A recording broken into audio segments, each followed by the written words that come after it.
Sarah Chun had always believed that healing knew no boundaries.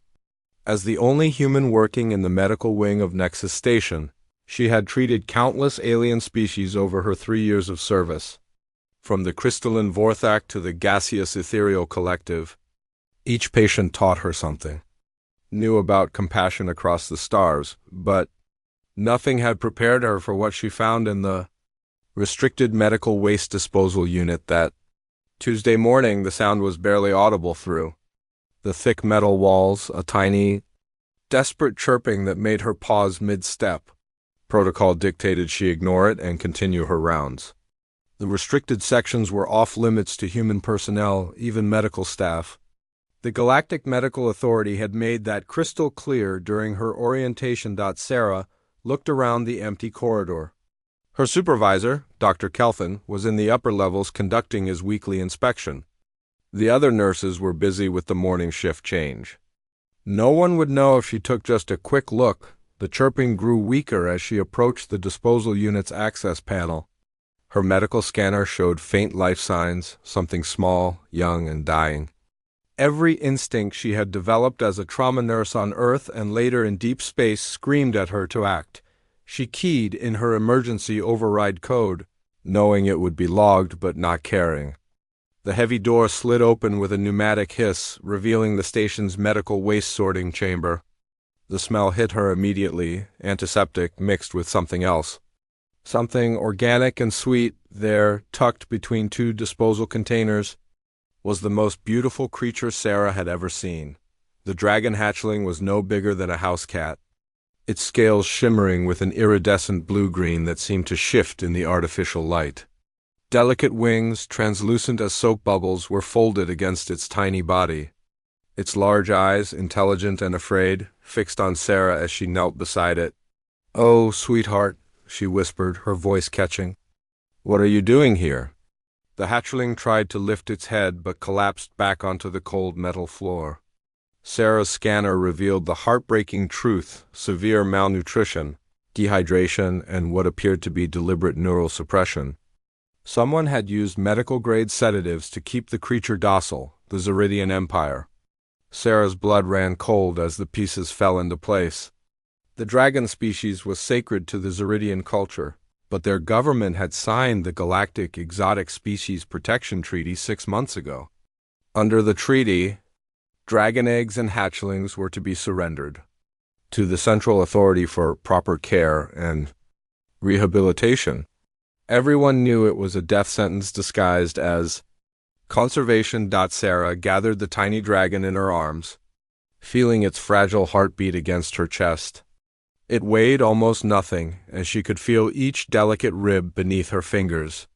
The creature had been starved, drugged, and dumped like garbage. Not on her watch. She smuggled the hatchling to her private quarters using a medical supply container.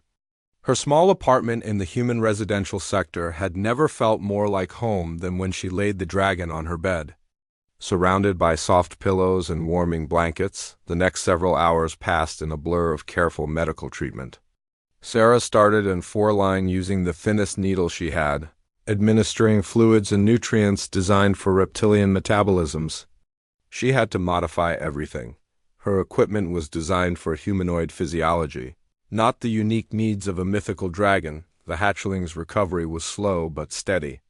Its eyes grew brighter, and eventually it began to eat small pieces of the high-protein gel Sarah synthesized using her emergency medical kit.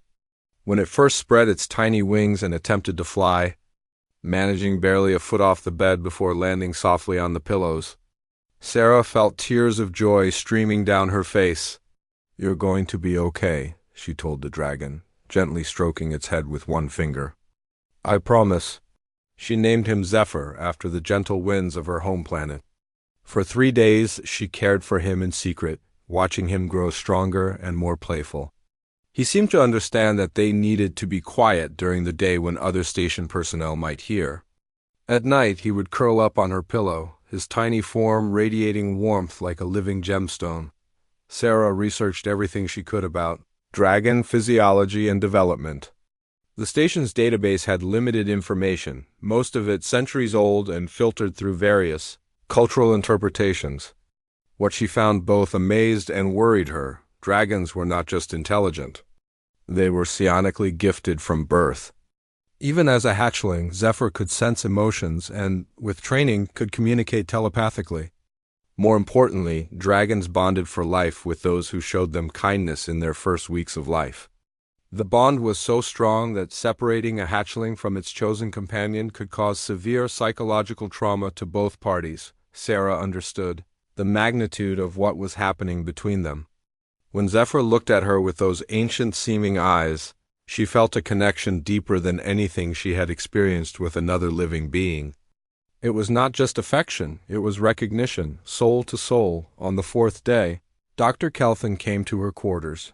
The Thracian doctor's forearms gestured in what Sarah had learned was deep distress. His normally calm demeanor was shattered, and his protective carapace had darkened to an angry purple.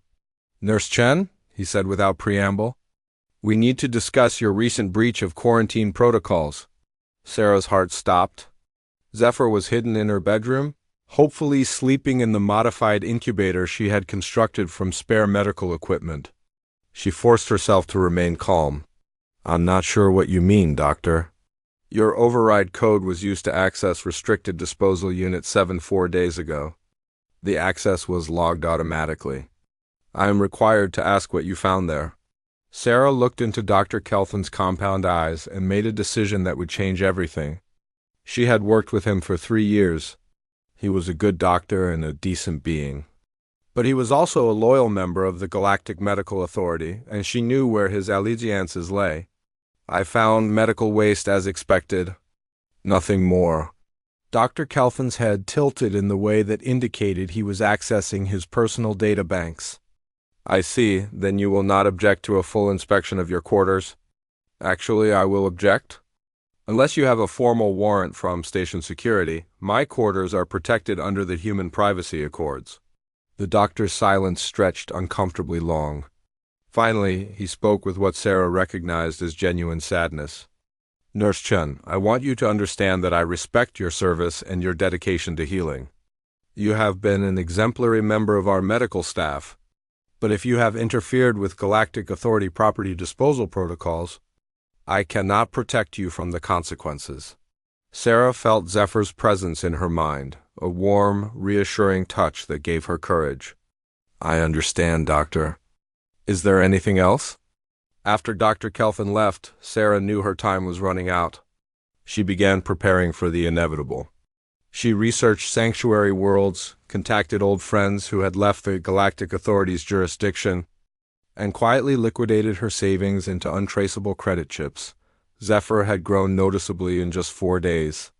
His wings were stronger, his scales brighter, and his intelligence more apparent with each passing hour. He understood the danger they were in. When she explained that they might have to leave the station, he pressed his small head against her hand in what she had come to recognize as his way of saying he trusted her completely. The summons came at 0600 hours on the 5th day. Sarah was ordered to report to the station administrator's office immediately, bringing all personal effects and medical equipment from her quarters. The words "pending disciplinary action" appeared in red text at the bottom of the message. She looked at Zephyr, who had emerged from his hiding place and was watching her with those impossibly wise eyes. "I'm sorry, little one," she whispered. "I tried to give us more time." Zephyr chirped softly and flew to her shoulder, nuzzling against her neck. In that moment, Sarah felt something she had never experienced before, a voice in her mind that was not her own. "Not afraid," the voice said, young and clear. Together strong, Sarah's eyes widened in amazement. The bond had deepened enough for telepathic communication. She reached up to gently touch the dragon's head. "Together," she agreed aloud, as she prepared to face whatever consequences awaited them. Sarah Chun had no idea that her act of compassion was about to reshape the balance of power in an entire galaxy. The little dragon she had saved was not just any hatchling, he was the last of an ancient royal bloodline. And his rescue had not gone unnoticed by powers far greater than the Galactic Medical Authority. In the deepest reaches of space, ancient ships were beginning to move. Communications were being sent across impossible distances. And on a dozen hidden worlds, Beings who had waited centuries for the right moment were finally preparing to act. The reckoning was coming, and it would arrive far sooner than anyone expected. The station administrator's office felt like a courtroom. Commander Vexhai, a towering Zeridian with ceremonial scarring across his scaled face, sat behind an imposing desk carved from black stone. To his left stood Dr. Kelvin, looking miserable. To his right, Captain Torres of Station Security.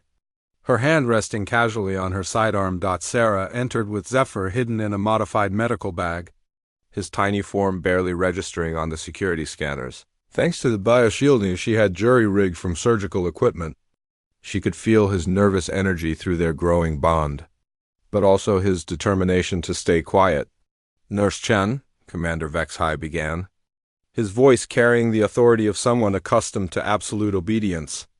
"You stand accused of violating Galactic Authority Directive 1247 regarding the handling of restricted biological materials.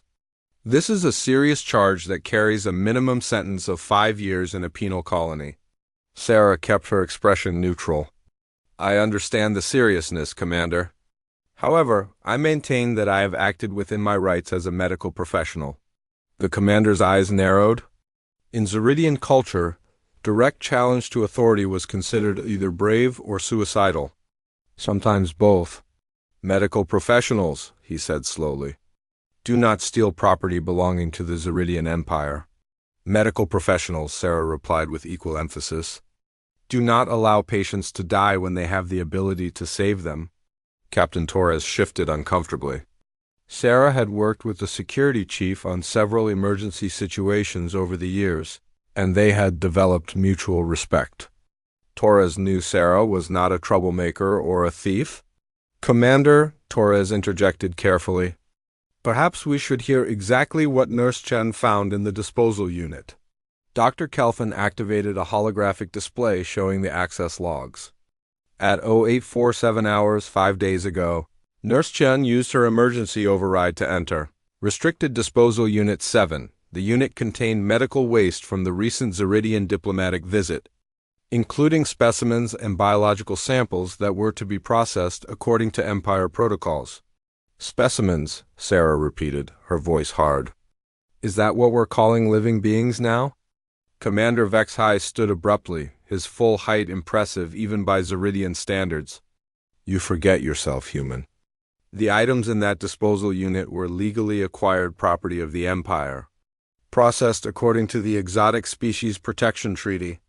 "The items," Sarah said, her control finally slipping, were a dying baby, a child who had been drugged and starved and thrown away like garbage. The silence that followed was deafening. Dr. Kelvin's carapace had gone completely white, a sign of extreme shock in his species.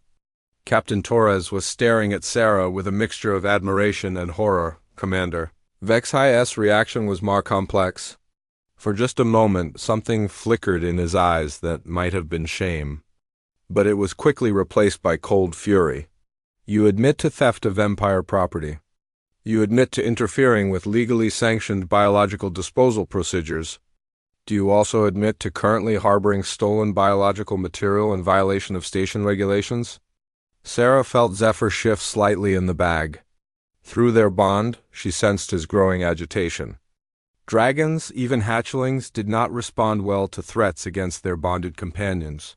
"I admit to saving a life," she said quietly. "If that makes me a criminal in your Empire's eyes, then I accept the consequences." "Very well." Commander Vexhai touched a control on his desk. "Captain Torres." "Arrest Nurse Chen for violation of Galactic Authority, Directive 1247. She is to be held pending transport to Zeridian Justice Facilities." Torres hesitated for a fraction of a second before moving forward. "Nurse Chen, you're under arrest.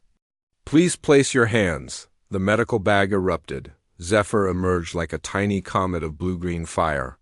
His wings spread wide and his small mouth opened in a cry that was part bird, part reptile, and completely fierce. He positioned himself between Sarah and Captain Torres, hovering at shoulder height with his claws extended. The effect on Commander Vexhai was immediate and dramatic. The tall Zeridian stumbled backward, his eyes wide with what looked like terror. His scarred hands began to tremble as he stared at the hatchling. "Impossible," he whispered. "The bloodline was extinct. The royal clutch was destroyed decades ago." Dr. Kelthin's scanner was beeping frantically as it analyzed Zephyr's biosignature. "Commander, the genetic markers. This is not just any dragon hatchling. The psionic resonance patterns match the ancient royal registry." Sarah felt confusion and growing alarm. "What are you talking about? What royal bloodline?"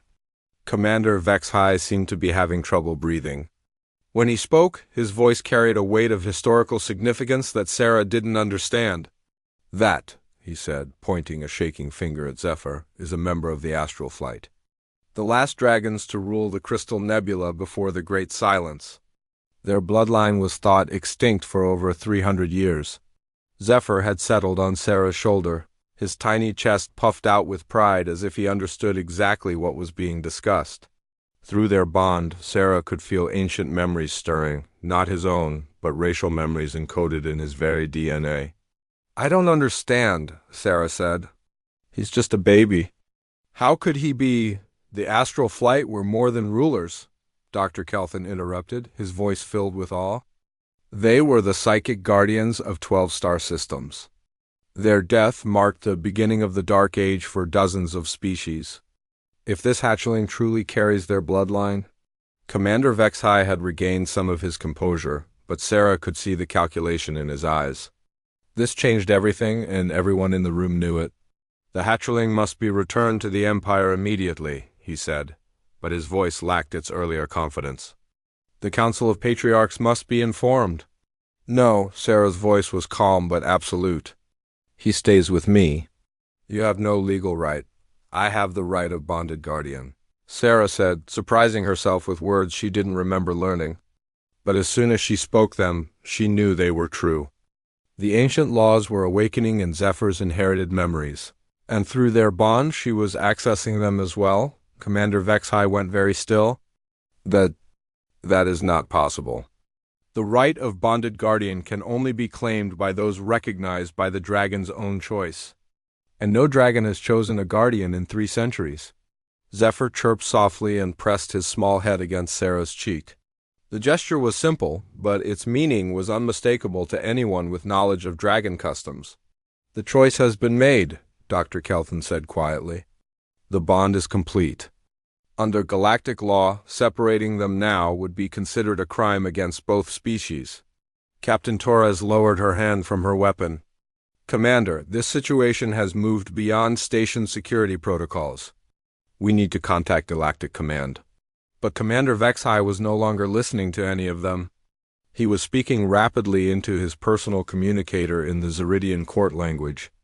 His voice urgent and afraid. Sarah caught fragments of the conversation through the translation matrix, and what she heard made her blood run cold. The commander was not just reporting the discovery of a royal dragon. He was calling for a full Imperial fleet to secure the asset before other powers learned of its existence. "How long?" she asked Dr. Kelthin quietly. The doctor understood immediately. "Imperial response ships could be here within 6 hours. Galactic Authority reinforcements would take at least 12 hours to arrive." Sarah looked around the room, calculating odds and options. 3 against 1, with Zephyr adding an unknown factor to the equation. The station's human population was small and had no real political power. If the Zeridian Empire claimed Zephyr before other authorities could intervene, the right of bonded guardian would become meaningless through their bond. She felt Zephyr's understanding of the situation. Ancient instincts were awakening in the tiny dragon, memories of wars and politics that stretched back centuries. He was just days old, but he carried the genetic wisdom of his royal ancestors. "Not safe here," his young voice whispered in her mind. "Must go before the dark ships come?" Sarah's mind raced. The station had emergency pods, but they were tracked and couldn't outrun military vessels. The civilian transport schedule was public information. There was nowhere to run that the Empire couldn't follow unless ... "Dr. Kelthin," she said suddenly, "the medical supply freighter that arrived yesterday, it's still docked, isn't it?" The doctor's compound eyes focused on her with growing alarm. Nurse Chung, whatever you're thinking, the wandering star, Captain Martinez, owes me a favor from when I treated his daughter's fever during their last visit. He's not subject to Imperial jurisdiction. Commander Vexhai finished his call and turned back to them, his expression now coldly confident. The matter is settled. Imperial security will arrive within the hour to take custody of both the dragon and the human female. Until then, you will remain in detention. Sarah felt Zephyr's tiny claws tighten on her shoulder. Power was building in the small dragon, not physical strength, but something far more dangerous. The air in the room began to shimmer slightly, and she could feel pressure building in her head like the moments before a thunderstorm. Zephyr, no, she whispered, understanding instinctively that he was preparing to use abilities that could reveal just how powerful his bloodline truly was. The little dragon looked at her. The crystalline ships moved through space like living things, their hulls pulsing with internal light that seemed to breathe. Sarah counted at least 50 vessels, ranging from sleek fighters to massive dreadnoughts that dwarfed anything in the current Galactic Authority fleet. They moved in perfect formation. As if controlled by a single consciousness, Commander Vexhai was frantically trying to reach Imperial Command, but his communications were being blocked by some kind of interference field that seemed to emanate from the approaching ships themselves. Who are they? Captain Torres demanded, her security training taking over despite the impossible situation. I'm not reading any registry signatures. These ships don't match any known civilizations. Dr. Kelthin's scanner was practically screaming now as it attempted to analyze the energy patterns coming from the fleet. The resonance frequencies? They match the hatchling's genetic markers. These ships are using dragon tech. Sarah felt Zephyr shift on her shoulder, his small form radiating excitement and recognition. Through their bond, she sensed memories that weren't his own, vast ships sailing between stars, civilizations that spanned galaxies, and a golden age when dragons and their companions worked together to maintain peace across the cosmos.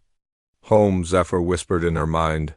Family comes. The lead ship, an elegant vessel that seemed to be carved from a single massive crystal, moved into docking position with the station.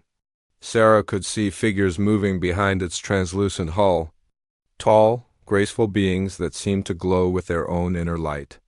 Commander Vexhai had given up on his communications and was now backing toward the office's emergency exit. This is a violation of Imperial space.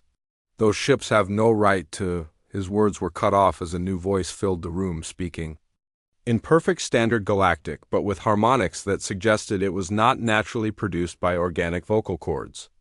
This is Keeper Luminara of the Astral Sanctuary. We are here to reclaim what was stolen and to honor the right of bonded guardian. Commander Vexhai of the Zeridian Empire, you will surrender immediately. The voice seemed to come from everywhere at once, and Sarah realized that the entire station was hearing it. Throughout Nexus Station, alarms were being silenced as alien technology took control of all communication systems. We cannot surrender, Commander Vexhai said, though his voice shook.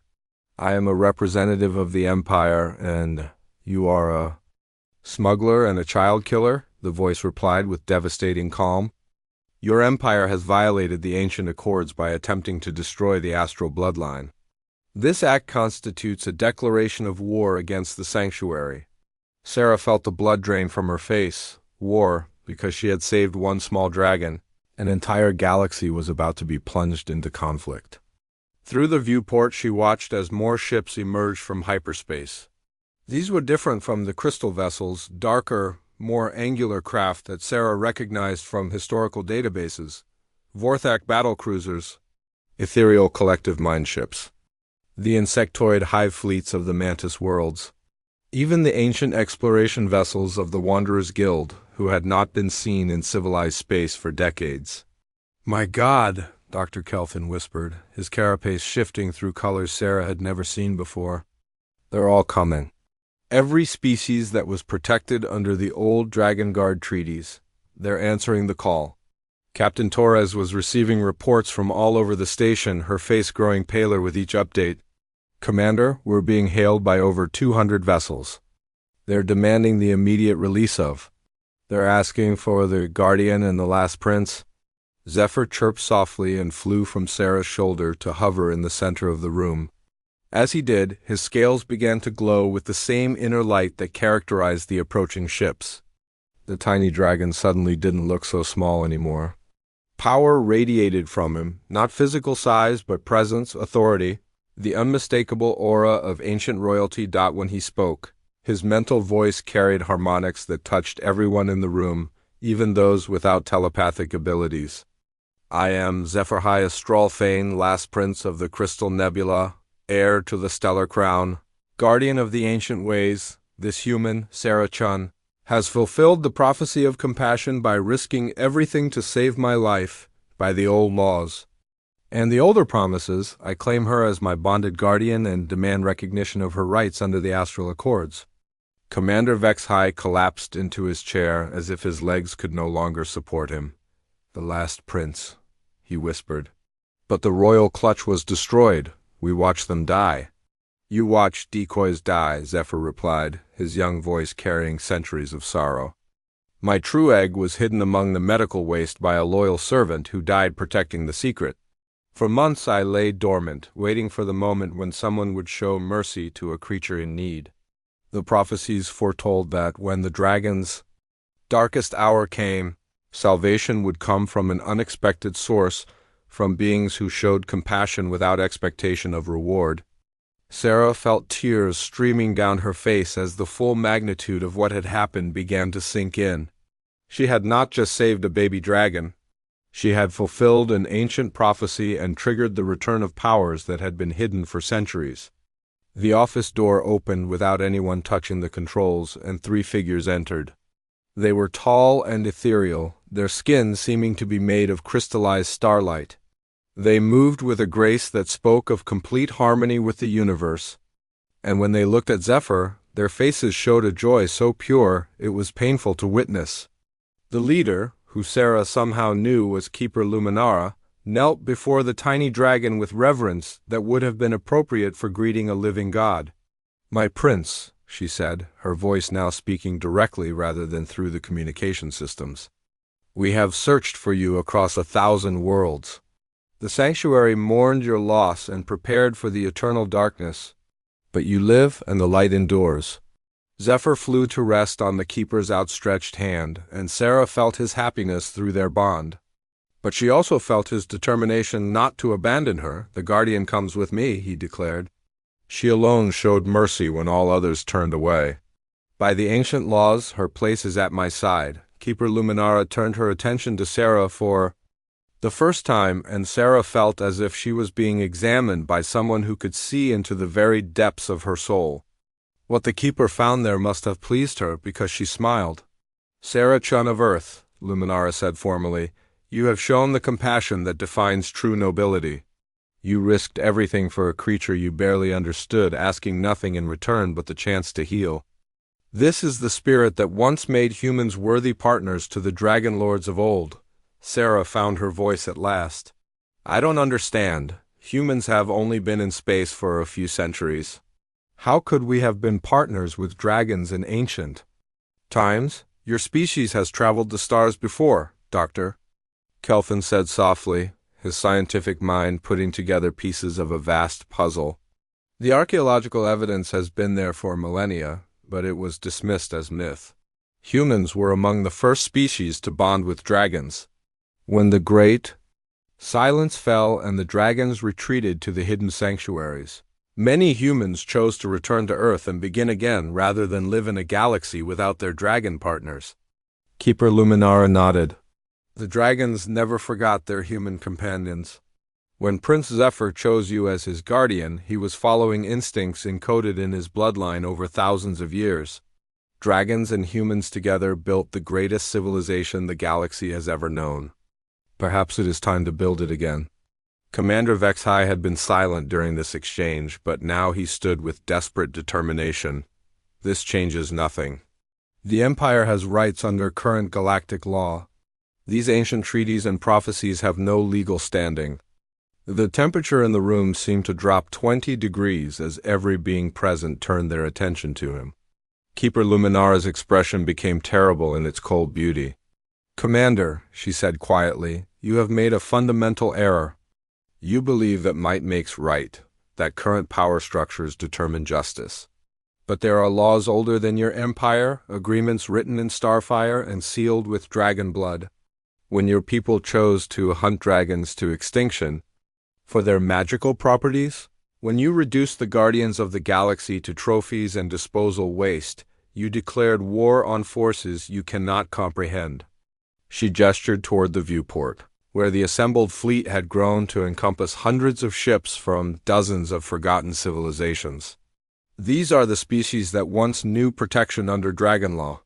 They have waited centuries for the return of the astral bloodline. Now that the last prince lives, they are prepared to reclaim what was lost. Your empire, Commander, exists only because we have allowed it.